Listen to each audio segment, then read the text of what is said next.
The Cherry Tree Part 1. Environment.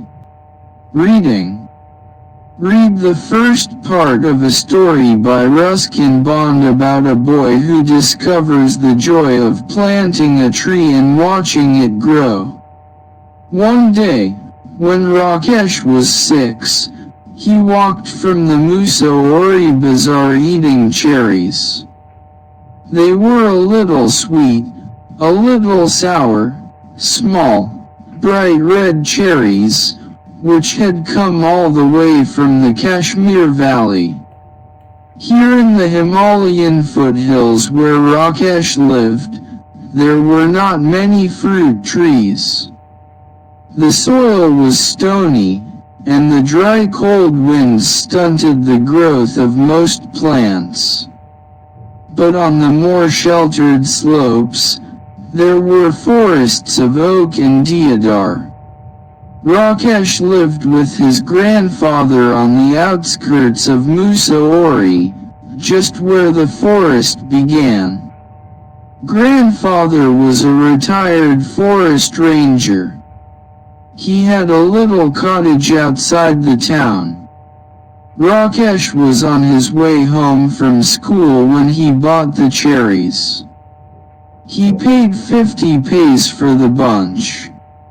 It took him about half an hour to walk home, and by the time he reached the cottage, there were only 3 cherries left. "Have a cherry, grandfather," he said, as soon as he saw grandfather in the garden. Grandfather took 1 cherry and Rakesh promptly ate the other 2. He kept the last seed in his mouth for some time, rolling it round and round on his tongue until all the tang had gone. Then he placed the seed on the palm of his hand and studied it. "Are cherry seeds lucky?" asked Rakesh. "Of course. Nothing is lucky if you put it away.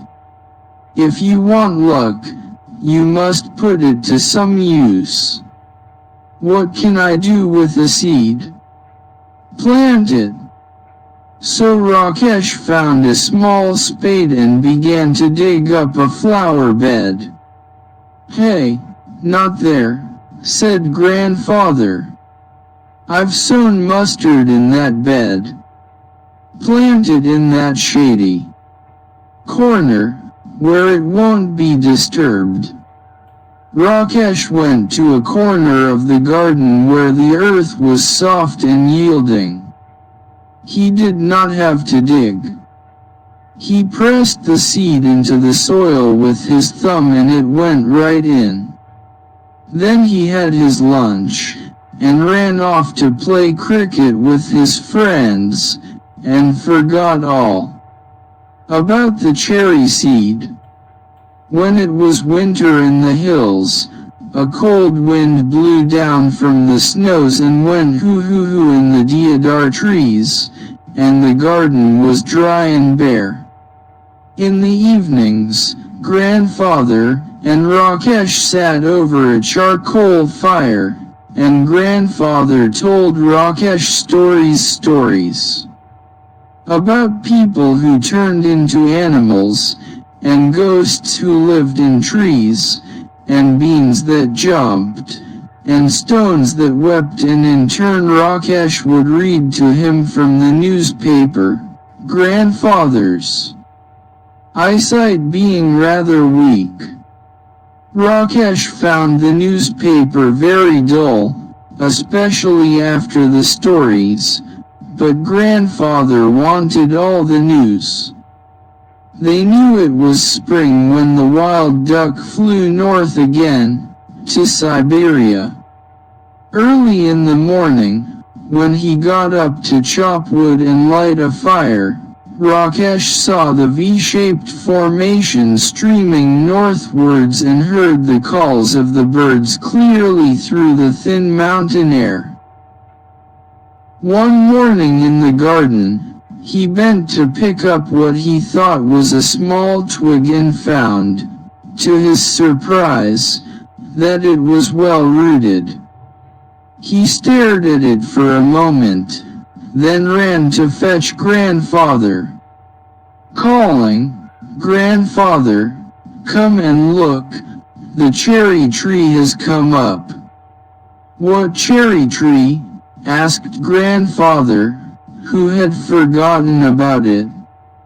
"The seed we planted last year. Look, it's come up."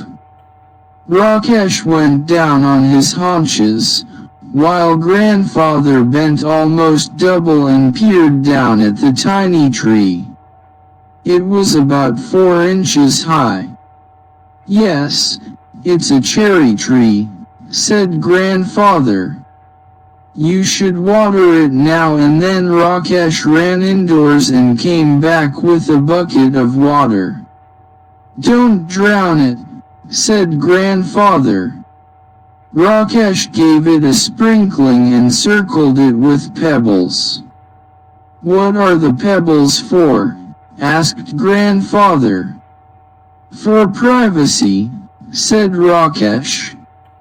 He looked at the tree every morning, but it did not seem to be growing very fast. So, he stopped looking at it, except quickly, out of the corner of his eye.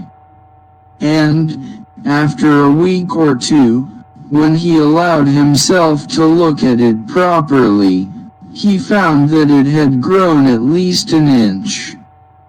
That year the monsoon rains came early and Rakesh plotted to end from school in the raincoat and gumboots. Ferns sprang from the trunks of trees, strange-looking lilies came up in the long grass, and even when it wasn't raining, the trees dripped and mist came curling up the valley. The cherry tree grew quickly in this season. It was about 2 feet high when a goat entered the garden and ate all the leaves. Only the main stem and 2 thin branches remained. "Never mind," said grandfather, seeing that Rakesh was upset. "It will grow again. Cherry trees are tough."